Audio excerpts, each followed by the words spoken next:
एक बार की बात है।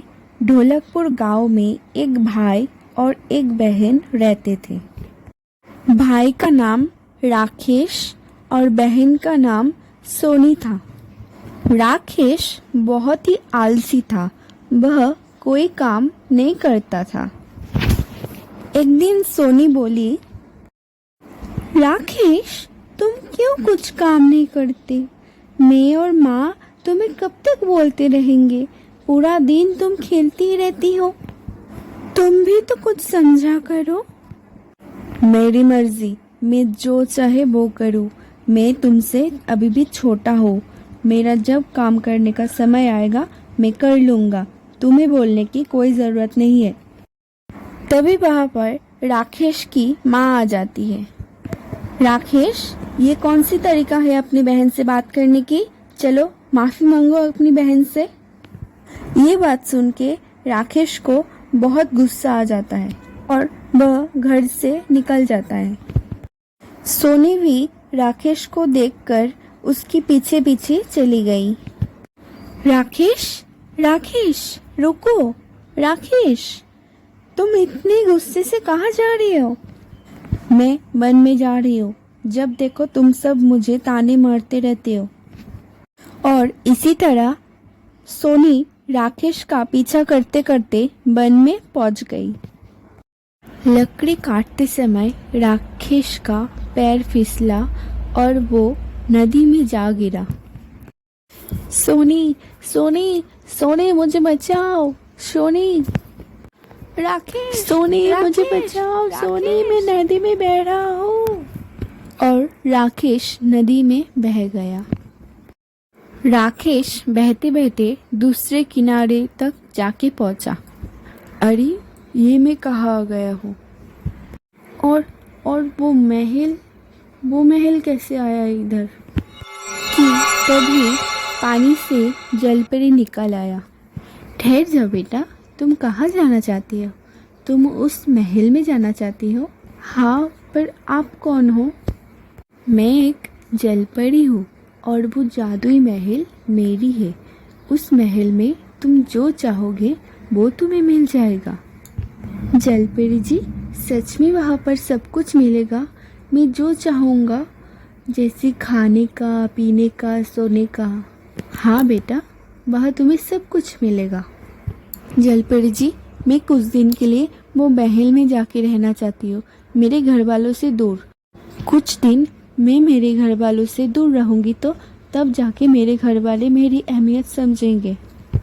हाँ बेटा, महल में तुम अपनी मर्जी से जा सकते हो, लेकिन मेरे मर्जी के बिना तुम बाहर नहीं आ सकते। हाँ जलपरी जी, ठीक है। और तभी राकेश महल में चला गया और महल का दरवाज़ा बंद हो गया। वह महल के अंदर चले जाता है।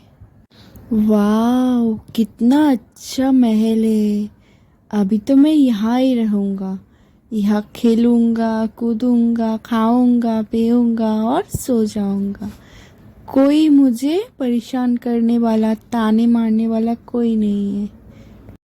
तभी राकेश महल से कहता है कि महल जी, मैं बहुत थक गया हूँ।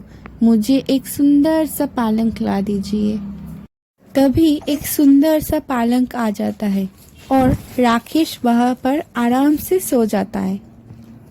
और दूसरी तरफ सोनी गाँव वाले सबको लाता है वहाँ पर जहाँ से राकेश गायब हो गया था। लेकिन वहाँ पर गाँव वालों और सोनी को कुछ नहीं दिखता, ऐसे कि वहाँ पर कोई नदी भी नहीं दिखती। फिर वो कुछ देर वहाँ पर ढूंढता है और ना मिलने के कारण वो उदास होके वो लोग चला जाता है वहाँ से। और इधर राकेश का अच्छी से दिन गुजर रहा था महल पे। वो जब भी खाना मांगता था तब भी उसके सामने खाना आ जाता था। कुछ दिन तो वो वहाँ पर बहुत ही खुश थे, लेकिन एक दिन उसको घर की याद आने लगी और वो दुखी हो गया।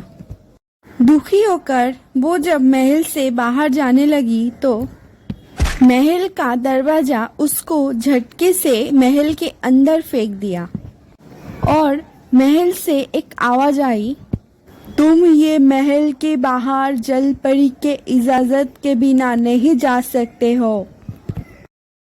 तभी राकेश जोर जोर से जलपरी को बुलाने लगी। जलपरी जी, मुझे बाहर जाना है। और तभी वहाँ पर जलपरी प्रकट हो जाती है। बोलो, तुम्हें क्या चाहिए? जलपरी जी, मुझे घर की बहुत याद आ रही है, मुझे घर जाना है, कृपा करके मुझे घर जाने दीजिए। तभी जलपरी राकेश को घर जाने की इजाजत दे देती है और राकेश बाहर से भागकर घर चला जाता है।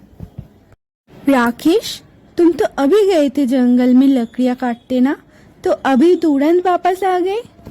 तुम्हें पता है, तुम्हारे पीछे पीछे मैं भी गई थी तुम्हारे पास, लेकिन वहां पर मुझे तुम दिखे नहीं, इसलिए मैं वापस घर आ गई। तभी राकेश समझ जाता है कि ये जलपरी जी की जादू है। जब तक मैं महल के अंदर थी तब तक बाहर की दुनिया स्थिर हो गया था। और अगले दिन सुबह फिर से राकेश जंगल में जाता है लकड़ियां काटने के लिए। ये देख के राकेश की माँ और सोनी कहता है कि अरे, आज इसको क्या हो गया? आज खुद से गया जंगल में लकड़ियां काटने के लिए। दूसरे दिन तो इसको जाने के लिए बोलना पड़ता था, आज खुद से गया। अरे बाबा रे। तो दोस्तों, वीडियो पसंद है तो वीडियो को लाइक कर दीजिएगा, चैनल में नए हैं तो चैनल को सब्सक्राइब। फिर मिलते हैं नेक्स्ट वीडियो में, तब तक आप खुश रहिए, बाय।